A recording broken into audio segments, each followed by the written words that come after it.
And if we Thanks, could Al. start with a bit of your story and how did you get started in your business?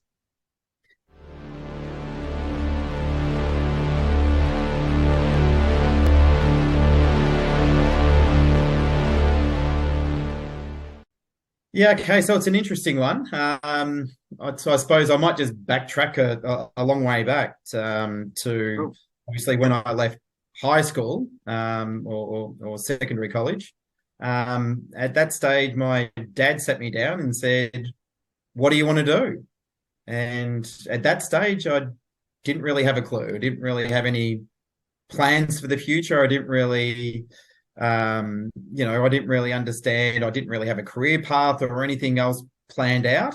right. Um, and so essentially, I said to him, I said, look, I'd like to do maybe something in business, something entrepreneurial, but I don't really know what I want to do. So he said, well, if you're going to be in business, you need to understand the numbers because business is all about numbers at the end of the day. And he said, so I would encourage you to go and do an accounting course or a business accounting course. So that's what I ended up doing. I ended up going to doing a business accounting course. And then, so that's what started me in accounting all those years ago.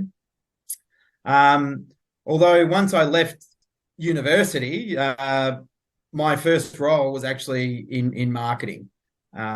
So between a couple of people I knew at that time, they were invested in particular internet technology, and this was around the time of the internet bubble, Okay. where anything IT related and was gaining a lot of interest within the investment community.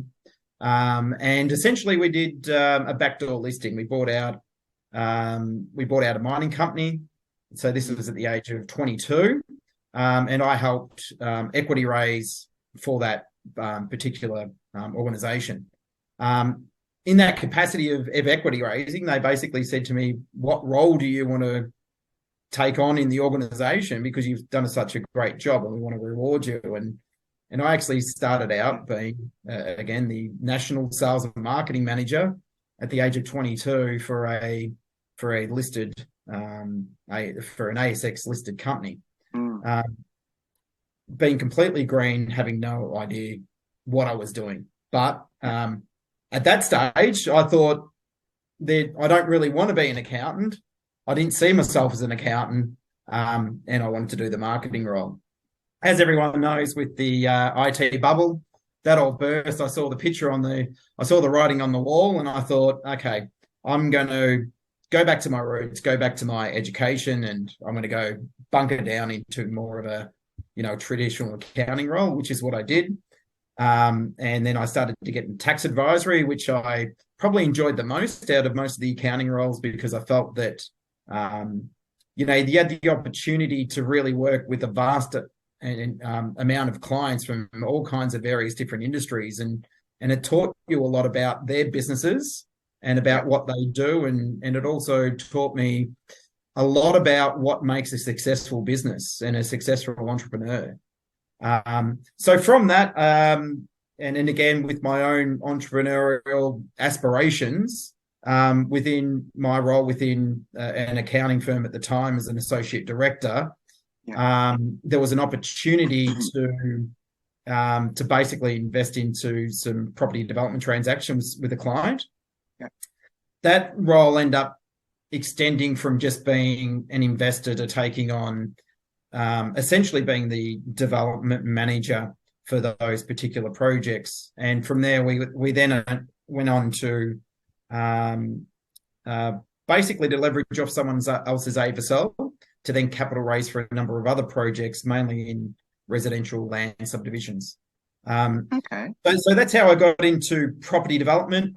Prior to that, I've always liked property. I've always invested in property. So at the age of 22, when I was in that, when I cashed out of my shares from the IT company, the first thing I did with those funds was go and buy my first investment property, which was a little flat in Murrumbeena, Yeah. and being close to the university there at Caulfield, at Monash Caulfield. That's basically my first foray into property.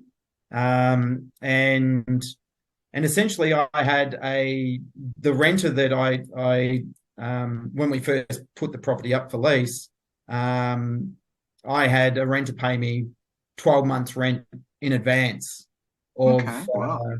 which was brilliant at the time, and basically paid me, I think, 10 or 15% more and 12 months rent in advance. I was an international student. So I then took that money and then purchased another unit around the corner, as a deposit. So obviously Yeah. they were a bit cheaper units back then. But that's how I initially got into property, and that started I suppose, my affinity towards property in those early days. And then Mhm. I've extended that obviously over time property development, as opposed to just being a property investor. So that's how I started out, and then essentially I've then, as an advisor, I've then started providing more, I suppose, focused services in that space and more specialized services. A lot of it's been built around my own experiences as well, not just the technical tax elements, and the financial management elements with property development, Yeah. but also with my other entrepreneurial experiences in running funds, and obviously being a development manager, and and also running a mortgage fund as well. So I understand the financing aspects of property development. So basically, most of the things that I've been involved in entrepreneurial ventures have all been focused around property development. Mm. It just coming from a lot of different angles, and that's Yeah. that's me again educating and looking at opportunities in the industry. You don't always have to be the developer to make money. There are other areas and entrepreneurial activities that feed into property development that a lot of, I suppose, people that may have had aspirations to be a developer may end up venturing off into as well.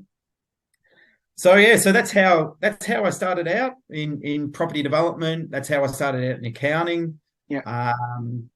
More recently, I've just started up my own practice under Payne Advisory Group, Okay. and again, providing more focused and a more of a boutique service and a personalised service to property developers, and really with the aim of being their close strategic partner in helping them deliver successful projects. Right. Right. So essentially, you're providing. So what's your ideal client? Providing some targeted and specialized services.